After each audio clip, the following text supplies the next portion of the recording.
I'm now going to put the neck onto the body. So I have these screws, just standard. And then I have these little ferrule jobbies. So what they're going to do is to go in, and instead of having the neck plate, we have these. And I'm going to recess these in. So that makes it a little nicer look. I think it matches, it'll match the ferrules in the back, which, as it turns out, may not even be using. Oh well. So the issue that I have with a lot of bolt-on necks is if the hole in the body is just big enough for the screw to screw into, so that you're screwing the screw into the body, so and it goes in. Then when you try to bolt the neck on, no matter how tight you hold it, you're screwing into the two pieces of wood. So one, it makes it, more difficult to screw, and you risk stripping the screw head. But also, no matter how tight you hold the two pieces together, the neck and the body, the neck pocket, you're not going to get the contact that you can get with the screw mechanically pulling the neck into the body cavity. Does that make sense? So if the screw can go all the way in through the body, okay, now I'm only screwing the screw into the neck. Okay, so, we hook that on. Okay, now I'm only screwing, like I said, the screw into the neck. So every time I tighten it, the neck is pulling harder into the neck pocket. So the screw, the threads actually act between, the piece on the back, either the neck plate or these, little ferrule jobbies, act as a clamp, clamping the neck in the body tighter together. Okay, so that's what I like to do. I like to make sure that these holes are large enough that the screw can go straight through. Okay, so what we have with this body is we're all good with all of these. They all go in, and then that one doesn't. Okay, and I sort of held it up to the light and took a peek, and it's just like a little blob of paint that's in there. Okay, so if I move over to the sink a little, okay, and it's just going to be a quick little, because all I'm doing is just cleaning out the hole. Just took a drill bit that's right about, a good size. Okay, so see, it goes in through, that one perfectly fine. And this one, it's a little kind of tight. So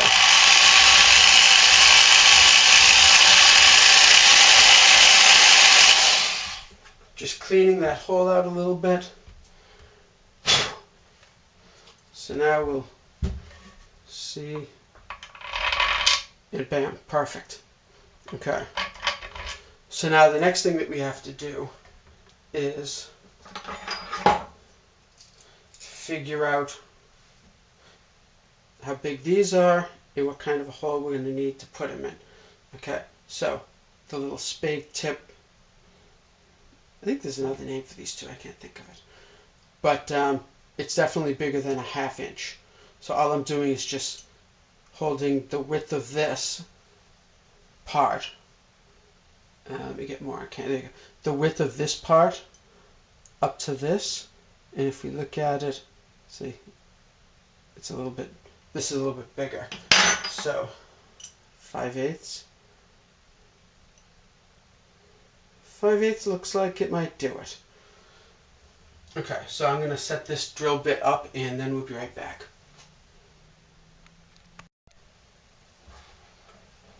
So I have the drill bit set up into in the drill, and I drilled a hole into this piece of wood. what I'm going to do is just test run before I drill a hole into the body of the guitar. Okay, so this tip, this thing in the middle here,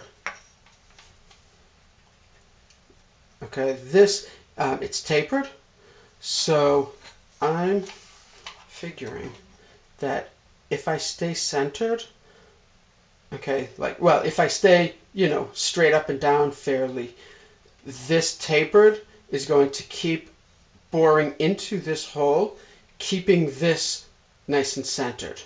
That's the plan. Okay, so I'm going to try drilling this. Get it off of that.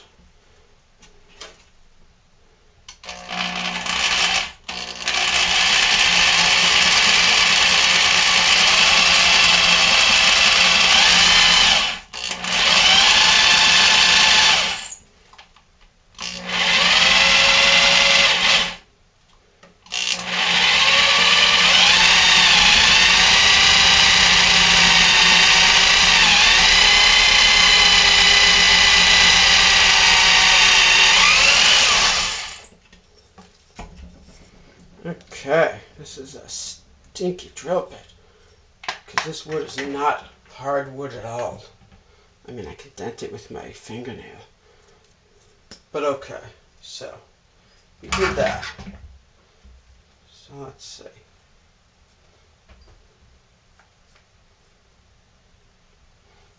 Okay, that's pretty good. It's a bit big. I'm a little surprised. Maybe the drill bit wobbles a bit? I don't know. So just for the heck of it, I'm going to try the 1/2 inch and see what happens. And of course, I probably could have checked the site where I bought these to see exactly what diameter they are, but whatever. Okay, so let's see.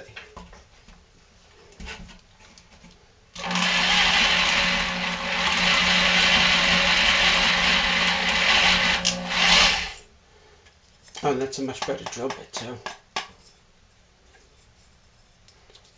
And it chipped a bit, but it's softwood. And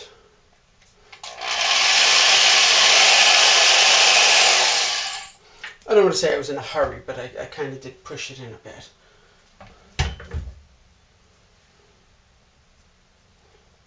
Okay, 1/2 inch is too small. We have the next size up, 9/16. This is going to do it. I know.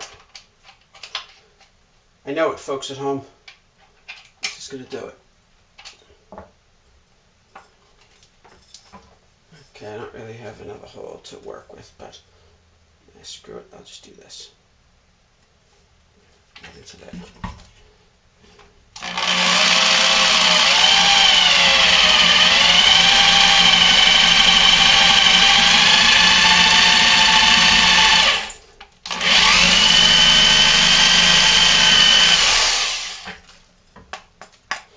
So this drill bit is back to one of the cheaper ones, I guess. It drills much slower, but it does drill. Oh, that's a perfect fit. And I can't get that thing out. Okay, so that's the fit. If I can get it out. Okay, folks, there we go. I was going to say, folks, I had some technical difficulties. So this is the size, 9/16. Okay. So we'll move you over a bit here. Yeah, and we'll do it over like this. Right, right.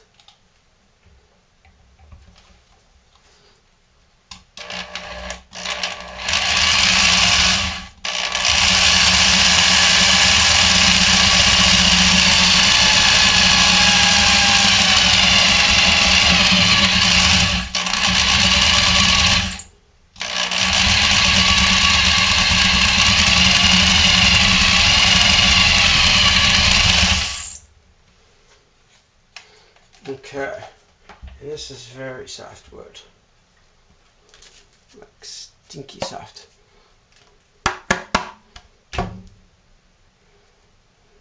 Oh, and I chipped the thing. Chipped the finish. Oh well. So it's like fit in. It does. Let me go a little bit deeper with that. Okay, so I'm going to do the 4 of these, and then I'll be back, and we'll put the neck on. So I did all 4 of them, and they came out quite well, I think. Only that one chip at the beginning, and I know what I did wrong. The finish is very, kind of brittle. Obviously it's more brittle than the wood itself. And I should have started really slow and just let it kind of scribe around the circle, the outer, edge of the drill bit, and just scribe until it made its way through to the wood. Then I was clear of the finish. Then I could push a little to get it to bite. But that's what I did wrong. But, oh well, not bad, for a first time job. And like here, it's very close to the edge here and here. I totally thought that I'd be drilling and it would catch a piece of the softer wood and just tear a complete chunk out so fast before I even could take my, finger off the trigger of the drill, and I'd end up with like a big chunk missing. But it actually came out quite good. In this little bit here, that little chip that's gone, I doubt I could find the chip and glue it back in. But I could definitely just touch it up with a tiny bit of red paint, probably like fingernail polish or something. And even if it wasn't an exact match, just that tiny bit, no one would ever notice unless you actually looked at it. But chances are I'm just going to leave it because, the guitar is going to get kind of banged up a little bit anyway, just as I play. That's kind of what happens. So now we have the neck to bolt on. So that's easy. And this neck has already been on quite a few different guitars with a lot of different screw holes and stuff. But I checked and lined it up, and it lines up with these somewhere. So, I don't know how I'm going to do this.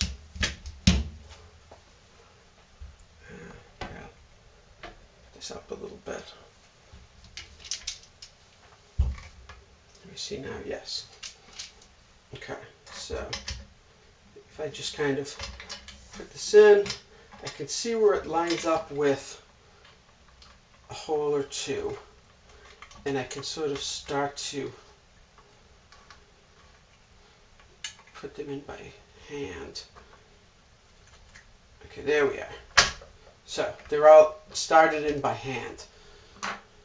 Now, like I was saying earlier, on some bolt-on guitars, I've like laid it out on the floor on like a, towel or something, or a thin carpet, nothing too squishy, and like knelt on the body while I'm putting this in to make sure that I have a good solid connection. Okay, but that's only if I don't want to drill the holes bigger on the neck, on the body, the neck pocket. So that if it's a guitar that I'm fixing for a friend or something, I won't want to do that. If it's mine, I'll do it. But with the holes in the body big enough that the screws just kind of float in and out, then, like I said, the clamping action of the screws going into the neck is going to pull the neck in as tight as you can get it. It's not going to be any tighter if you try to hold it together or whatever. Okay, so I'm just kind of tightening these up a bit. just sort of close.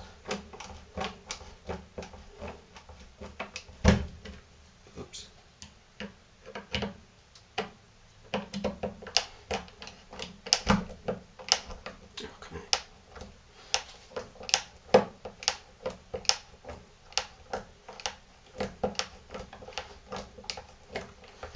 Okay, and then all you need to do is just continue to tighten. And this will clamp the neck on tight, tight, tight. Okay, so I'm going to do that, and the neck will be on.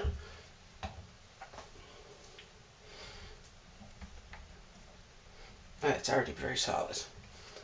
Okay, so there's actually one more thing that I want to do, so I'll be right back. We want to make sure that we line up the neck.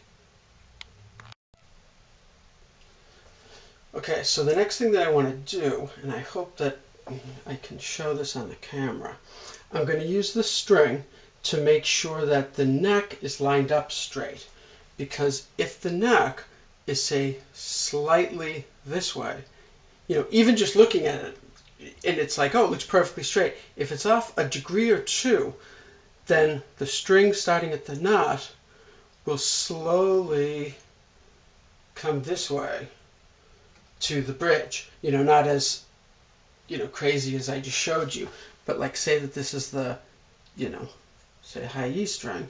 Okay, we want it like that. If the neck is bent this way, okay, then the string ends up at this end by the, you know, end of the neck, the, you know, 22nd fret, it's way in. And then on the other end, the low E, if the neck is bent, then the string ends up very close to the edge of the fretboard or off the fretboard. So obviously if it's really bad, it makes playability an issue. If it's not really bad, it just looks bad. You know, it's aesthetically not cool. So what I'm going to do is I'm going to hold the strings in a little bit on the edges of the fretboard, about where they would be. Okay, and then down at the bridge end, okay, and just kind of eyeballing it. The strings look good all the way the length of the neck. So I think we're good. Okay, if the neck was bent a little this way, then before I tighten the screws all the way, I'm going to bend the neck this way. You know, there's a little bit of wiggle room, a little bit of play. Okay, if it was bent this way, then of course I would bend the neck that way and then tighten. So at any rate, we are all good to go. The neck is on the body. It looks great. And it's really starting to look like a guitar. So on to the next step. I haven't decided what that'll be yet. So stay tuned.